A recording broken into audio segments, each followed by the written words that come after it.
All right, hey guys. This is a introduction video to the linear expressions unit. This is something that we did in class, and so for whatever reason that you might be watching this, that maybe this is a review, maybe this is you were gone and you missed it, and so you're just catching up.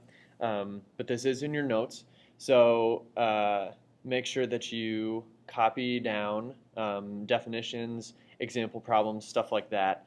Um, and as always, if you have any questions, you can email me, submit a question form, or ask in class. So here we go. We'll start with definitions.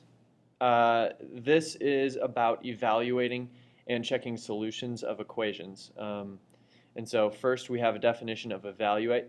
Evaluate just means to calculate the value of something.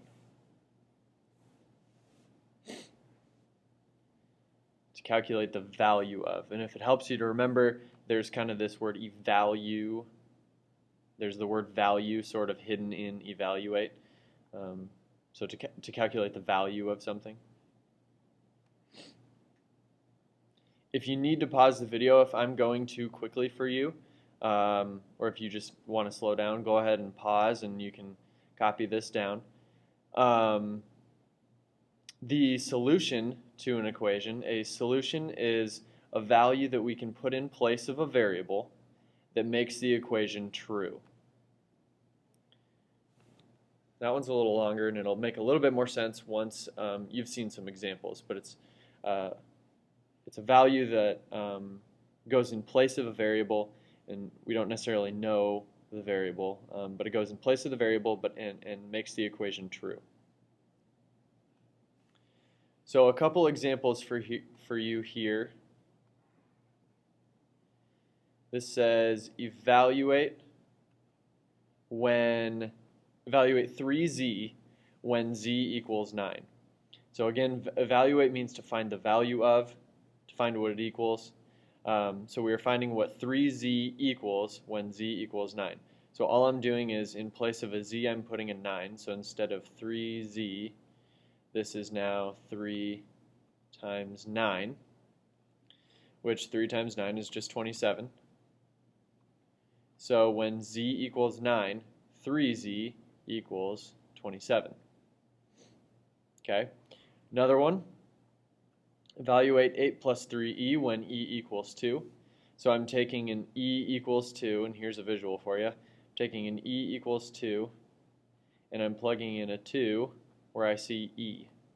So this would now become, instead of 8 plus 3e, this is 8 plus 3 times 2.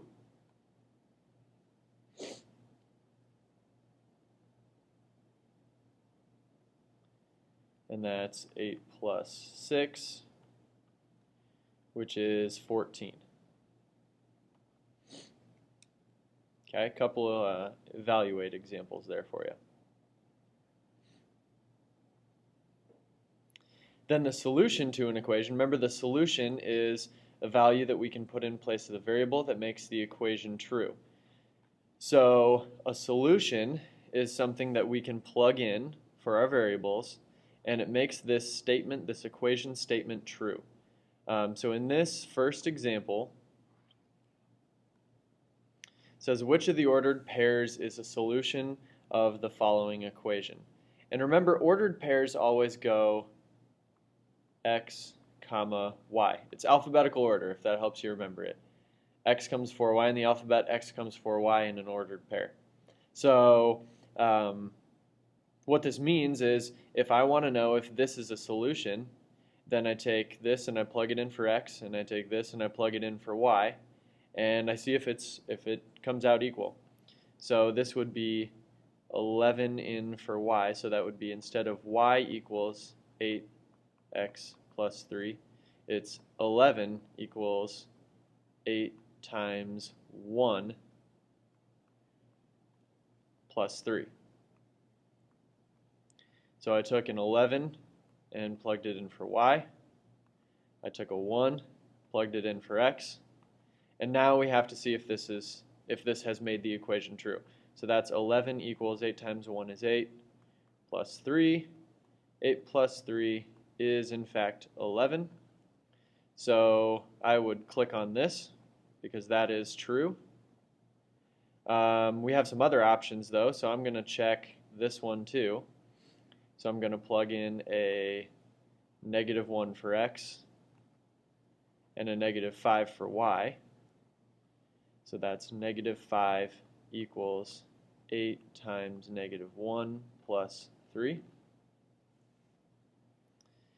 Let's see, -5 equals, that's -8 plus 3, which is -5. So that one also works.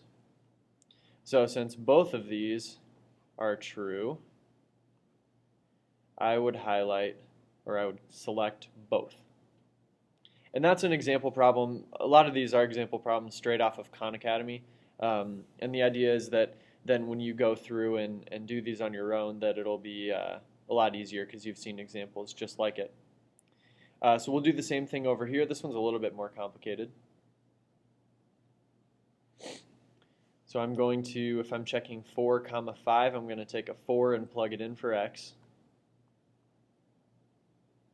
and a 5 and plug it in for y. So 4 and then 5 equals 6, and instead of x it's 4, and instead of y it's 5.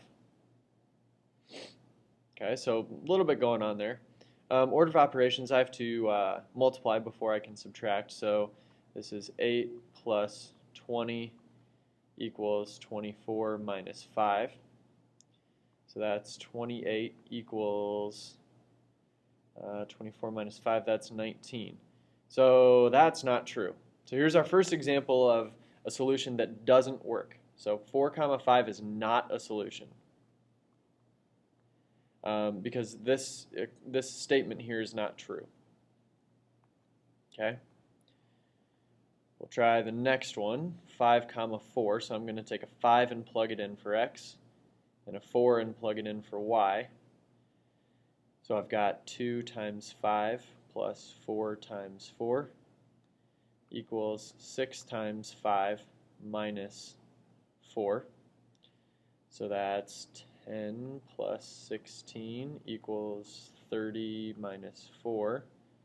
That's 26, and that's also 26. So this is true. So this is a solution. Okay? Like I said before, if you have questions, feel free to email me, submit a question form, or you can ask in class too.